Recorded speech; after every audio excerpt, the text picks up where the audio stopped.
Hello, my name is Mekhi Deleon, and I am the curator of Echoes of Earth here at Bushwick Gallery, and I'm here with... Hi, I'm Korissa. This is my work, Hanging My Threads. I'm an anti-disciplinary artist, and I'm based in Brooklyn. Awesome. Beautiful. And so in your piece, Hanging My Threads, you blur the line between material and emotional memory.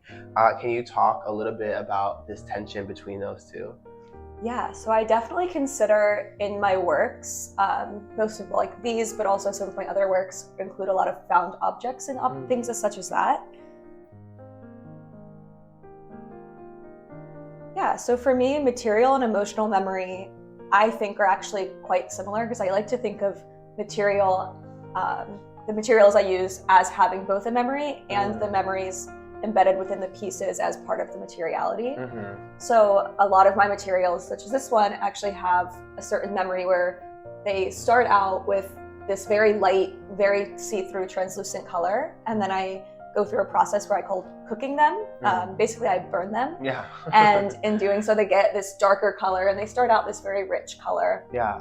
And then over time, and you're talking about the deep brown, right? Yeah, the deep browns, and usually it starts out much darker. And then over time, they kind of revert back to their original state as moisture comes into the material. Wow. So right now it's in the process of lightening, becoming a bit more diaphanous and kind of more see-through. And you can see which pieces actually I've burned earlier or burned more based on the coloration. They kind of like it grades over time.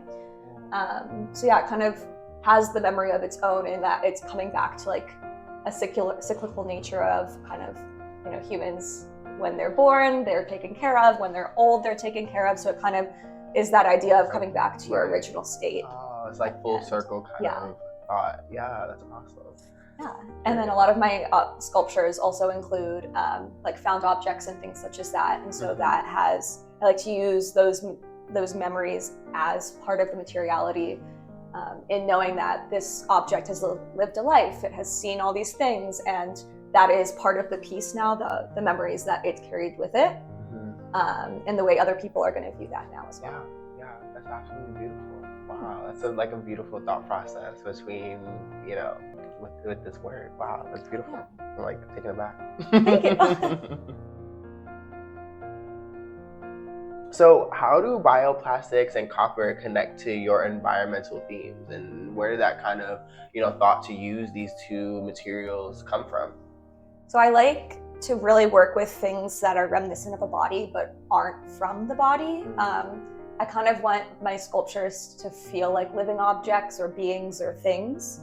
And so in doing that, I'm trying to find always objects that either like bear memory of human touch or that somewhat replicate the feeling of humanity somehow. Whether that be, I feel like for this one, it feels very much like Shred Skins, which is the name of the series that this belongs into in my work.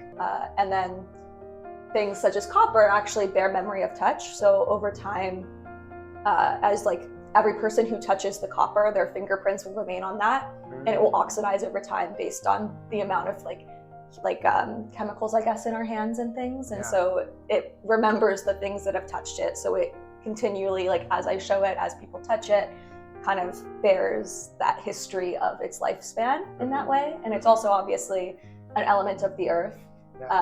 So it feels very natural, very like relevant, I suppose, in the environmental state that we're in today. And that all of my sculptures actually, or not all of them, but this one in particular, will degrade over time, and it will go back again, as I mentioned earlier with the colors, start to become what it was to begin with and go back into the earth in a way.